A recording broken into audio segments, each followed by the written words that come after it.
Hi, Camilo Melo is a postdoctoral researcher at the Biorobotics Laboratory at EPFL. He works with search and rescue robotics.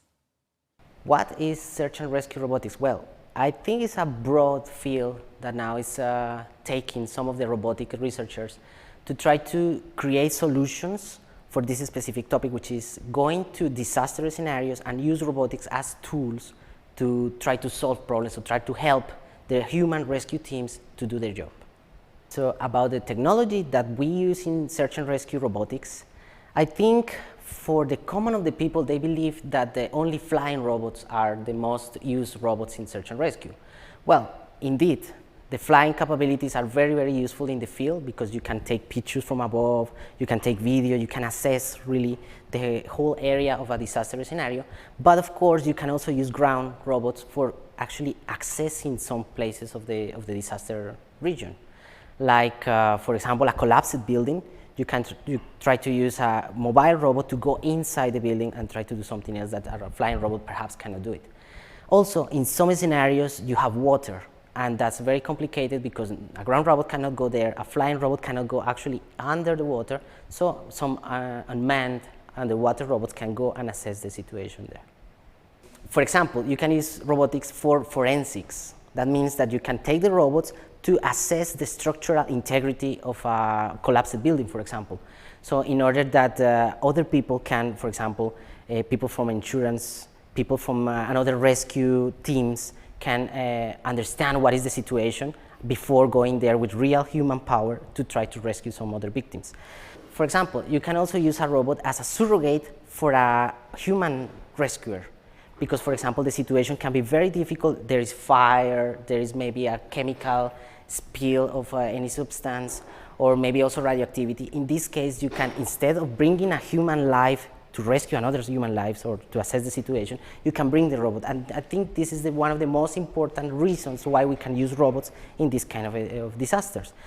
Another kind of mission is, this is a little bit after the disaster, is that robots can help for recovery. That means that we can use robots as a logistic tool, for example, something to carry materials. I think one of the main ideas of using robots is, and this is the big advantage, is to avoid a human life to go to a very dangerous place. Robots can see a little bit far from a human being. For example, if you are flying, robots can swim far than a human being in one of these situations because they can also swim in little space, confined space. They can swim with turbid water, for example, and a human diver maybe cannot do that. So if you ask me about the strengths and the weakness of robots, I think we are, as researchers, we are still discovering these kind of strengths or disadvantages of the robots. Sometimes, for example, you believe that your robot will be sturdy enough, but then you figure out that there is mud, that there is water, and perhaps your robot is not going to work in that terrain. Sometimes you believe that your battery is enough, or it has enough power for going somewhere or to have a long mission, but at the end it happens that your battery is not enough. So these are a little bit of disadvantages that you really don't know at the beginning of the mission.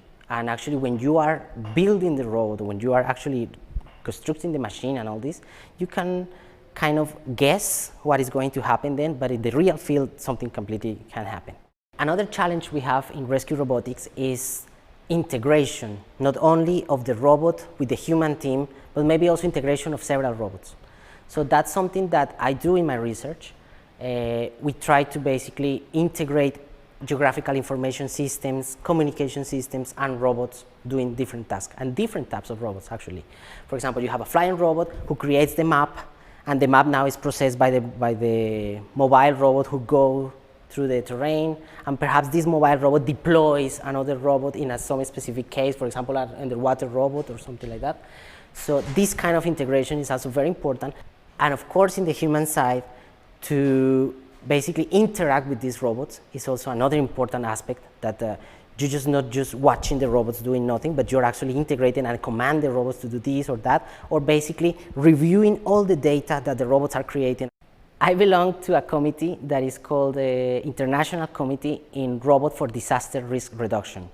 And basically in our meetings what we talk is we need to create this kind of standardization. We need to provide this standardization of methods and basically rules to use robots on the field, and also to procure that, for example, rescue organizations can adopt this kind of technology.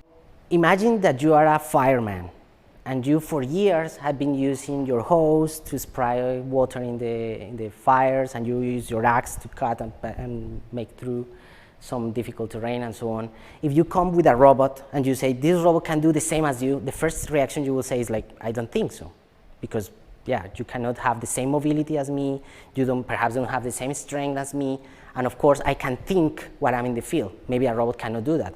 And if you are teleoperating your robot, maybe it's too difficult to see through a little screen and to access the places or actually do the same as we do as a real fireman, let's say. Of course, for them, it will be very difficult at the beginning to understand this as a replacement for them. But we don't try to do this. We just try to provide a tool. So that means that somehow a robot can help people to do that. The security aspects of a robot, of course, you have to take this into account. Let's put an example of a robot for a disaster inside a mine. So when the mine collapses, maybe there is also gas trapped inside the mine that you cannot fire up because you will make blow the whole mine, also with the people trapped there. So in this case, your robot need to, fulfill some specifications about explosion proof, and of course, you cannot create sparks, for example. How to create your machines in order to assess the correct environment without the minimum harm. When you are using flying robots, you need to control it by radio frequency. So this is another aspect that you have to care about it, because if you're controlling with some specific frequencies, maybe those frequencies in that specific scenario are restricted. I don't know, for some communications, maybe communication has a priority on top of use of these radio frequencies for some other reasons. So in this case, you need to provide your communication system with another frequency. So you need to be aware of those things. So far, I think, as I mentioned, it's very difficult for some organizations to adopt robots, either because they are expensive, or because they need a lot of maintenance, or because simply they don't believe too much in this technology. I think in this case, there are very, very few organizations. I know, for example, some fire departments in the US, they own robots, actually, and but normally another civilian organizations around the world, they still don't know robots. Another type of organizations who can have this kind of robots are universities and research centers, because actually that's what we do here, for example. We try to produce these robots for assessing these situations. But the problem is that we are still in research. That means that we don't have final products. So in this case, also, according to the mission, maybe it's not the best way to deploy one of our robots because it's still a prototype. About research in search and rescue robotics, I think, well, we are doing a lot of great things. Actually, we have an international conference on this thing, which is called the International Symposium on Safety and Security and Rescue Robotics.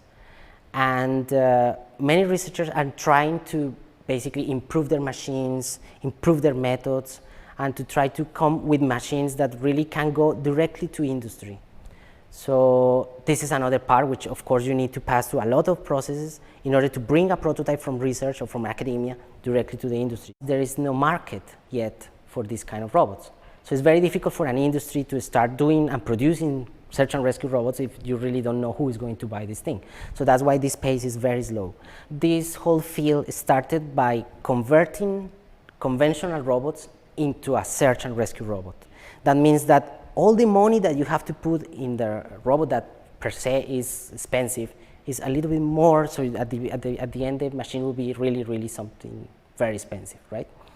But of course, researchers now are starting to do robots thinking directly into be cheap and into be real assets for a mission, because most of the important things is that, remember, you want to keep a human life instead of a robot.